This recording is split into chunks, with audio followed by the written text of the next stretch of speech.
شنو الحصان؟ لا كمل حافظ يلا حافظ كم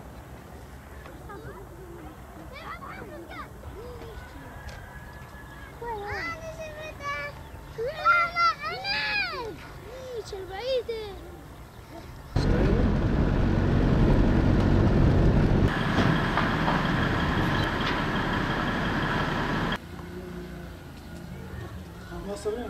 سعدية عيدو من منطقة الزرقان، من منطقة قرية تل الأمير. هاي المنطقة هاي هون، هاي المنطقة اسمها مشيرفة والأسدية.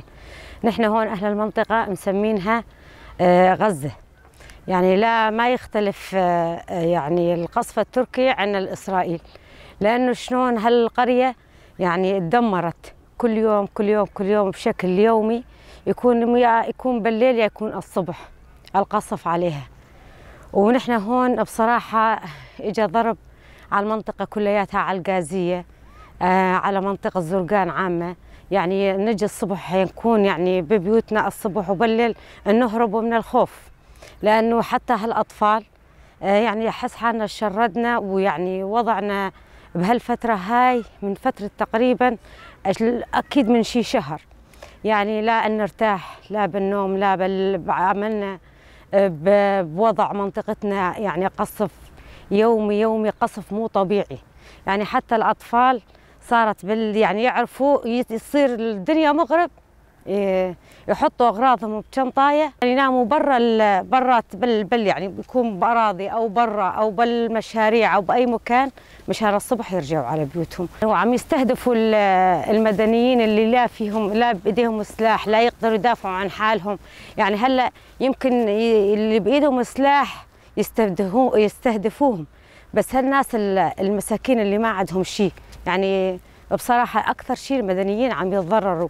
وبالفعل هاي شغلة حقيقية، يعني لأنه إيش ذنب هالعجزة والختايرة والما عندهم يعني سلاح أو يدافعوا عن حالهم أو شيء، هذول إيش ذنبهم؟ يعني كل يوم بالليل يطلعوا من بيوتهم ويروحوا يناموا بهالأراضي أو بمكان ويرجعوا الصبح على بيوتهم.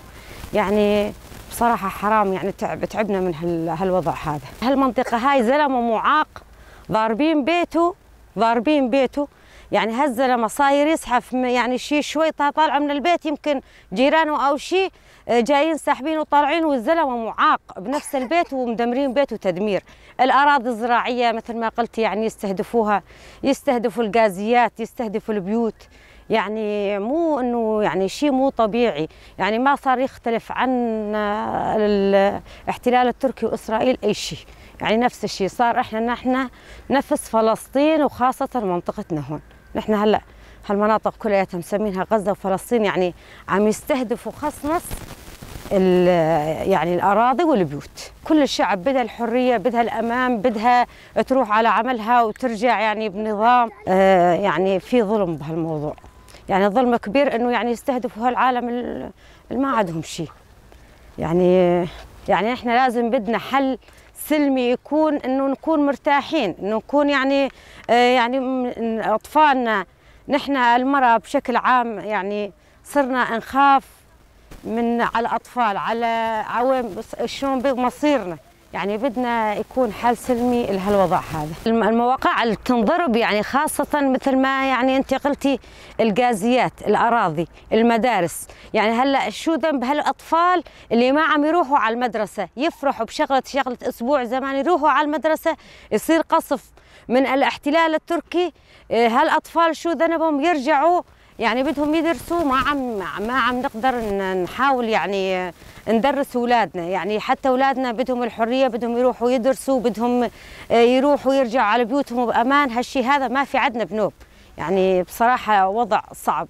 الدولة التركية عم تنتهك حقوقنا كمدنيين. يعني نحن هلا ناس مدنيين، شو ذنبنا يعني بهي ما لهم حق يعني انه ينتهكوا حقوقنا، وخاصة حقوق المرأة. المرأة يعني كثير عم تتعب بهالفترة وبهالوضع هذا، يعني ما عندنا إن استقرار. يعني نحن بدنا نطالب بالحرية، والحرية يعني من حقنا. يعني ما عم يعني ولها هلا يعني صرنا شغله 13 سنه او اكثر نطالب بالحريه. هلا هذا اللي شايفينه هذا الخط الابيض كلياته هذا الحدود التركيه من هون، وهذا الاحتلال من هون، والقصف كلياته عم يجي على هالمنطقه هاي من هون. يعني شو بدهم منا؟ يعني حرام بكفي، يعني بدنا نرتاح نحن كمان. يعني والله يعني بصراحه يعني وضعنا كثير سيء، ونتمنى يكون حل وسط يعني لهالشعب، لهالاطفال، يعني هالقرى، هالمنطقه.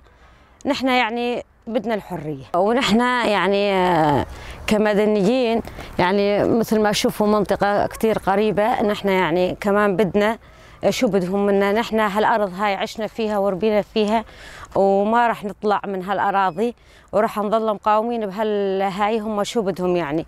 بدهم نطلع من اراضينا، ما راح نطلع يعني من الارض. يعني لو شو ما صار، شو ما جرى، نحن ما راح نطلع من اراضينا.